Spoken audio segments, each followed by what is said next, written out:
Good evening, YouTube. Good evening, good evening. So it is all going off. I want to talk about what's going on with Brett Mayo and Bash and Danny Christie and the usual shite that we see going on in this corner of YouTube. I'm just going to start off with saying that I think Brett needs to turn up and fight Danny. If Brett wants to claw any type of credibility back from what happened on the day that Danny turned up in his town, and embarrassed him, because that's what happened.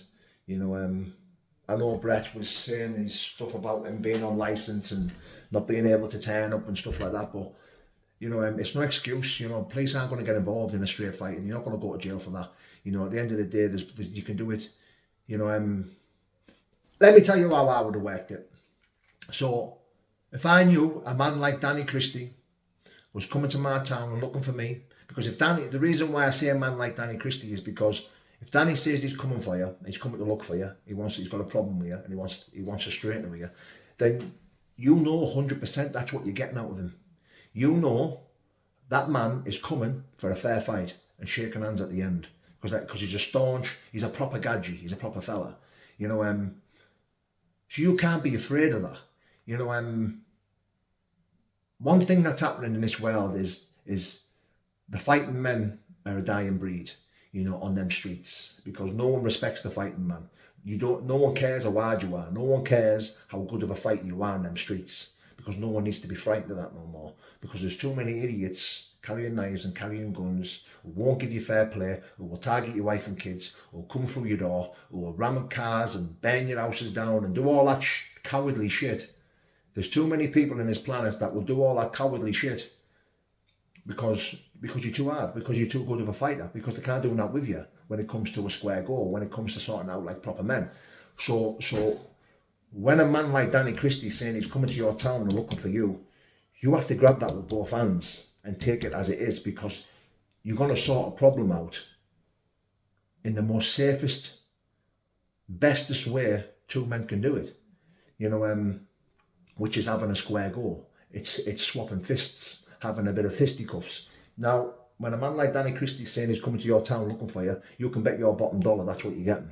So you need to be there. If you send that man a postcode, then you send him a postcode of a safe environment where it's out the way, in the middle of a fucking field, or in a gym, or in a warehouse, or in a lockup, or wherever it's got to be, so it's quiet, where the police can't get on. It would take you if Danny's driving down from Carlisle, it takes 2 or 3 hours to say Doncaster or Middlesbrough, then you've got 3 hours to find a place what's going to be behind closed doors, or on a private land, or on a bit of property where the police can't get on. There's only Danny's pals and your pals that are going to be there to watch two proper men have a fight. Then you have to take that on board. You have to accept that, especially when you go on the way you do. You have to accept that. If you were online, talking a good fight, considering yourself as a good fighter, when another fighter wants to come and have a go and tells you that he's got a problem with you, doesn't like the way you're carrying yourself, if you've got a good reason to believe that this man's telling the truth, he's going to come and have a go, then you need to accept it. You need to go and have a fight. Especially when it's true, the way he's had true. The things that have been said, the back and forth that's happened. You need to go and have a fight.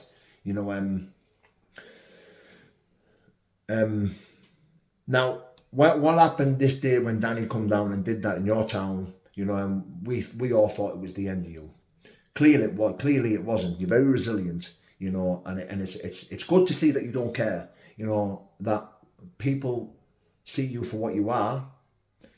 I don't think you are that, if I'm being honest, Brett. I'm going to give you a bit of props where props is due. You've made the BKFC walk. You've made that walk. You've fought on the biggest stage in the world, one of the biggest bare knuckle stages in the world, which is the BKFC. You've made that walk and you fought a big, strong man in Rob Cunningham, and you lost. Now, take away the fact that you've lost. You still earn my respect for doing that. Because I know what it takes. Not many people on this planet can do what you've done, Brett, which is make that walk and give it a go on one of the biggest platforms in the world. So you've earned my respect for that, Brett. And I'll always respect you for that. Now, what I think you need to do now, Brett, is turn up and fight whoever's there. whether it be Bash or whether it be Danny. Now, I don't want to see you fight Bash. I think it's a lose-lose situation for you. What I do want to see you, I want to see you fight Danny. And I want to see you take your kicking off Danny. You know, and that's because, not because I dislike you, not because I've got any ill feelings towards you. I just think it's inevitable. You know, I think Danny beats you 10 times out of 10. Danny beats you 100 times out of 100. And there's no shame in that, because Danny is one of the best fighters to ever come out of the UK regarding straighteners and bare knuckle, because that's what it's going to be, innit? You know, and it's fair to say that Danny has earned the right to call him one of the best. You know, he's one of the best bare knuckle fighters to come out of this country. And to take a licking off him, there's no shame in that. The Brett May stock climbs. It climbs from here to here. It goes up and up and up after that. You know, I think you turn up, you take your beating off Danny, you know, you give it a go, you take it like a man, you shake hands at the end, you go your separate ways, you come back on YouTube and you tell everyone how big your balls are, and we'll all believe you. You know, I already do believe you, Brett. Not everything you say. I think you do have the tendencies to exaggerate most of the stuff that comes out your mouth, but I do believe you and I do respect you, you know, and I do like you. I don't dislike you. I've got no ill feelings towards you. I lost all my bad feelings towards you when I realised that me and you were never going to fight, you know, and that was not my doing. That was your doing, I might add. You know, I realised that me and you were never going to fight. I lost my bad feelings towards you. I lost my ill feelings towards you, and I started to support you.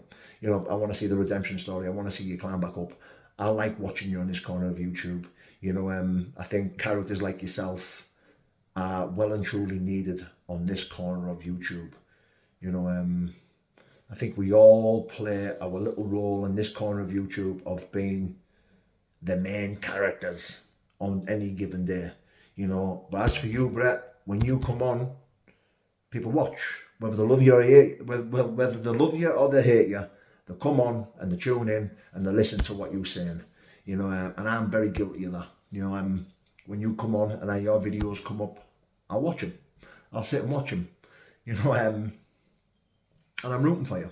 I really am. I'm rooting for you. I don't think you'll beat Danny. I'm rooting for you to take your kicking. I'm rooting for you to find it in your heart, in your balls, to go down there and take your kicking off Danny. But anyway, I want to wish you all the luck in the world, Brett May. Turn up, may the best man win, and I'll be watching and I'll be tuning in. God bless, mate.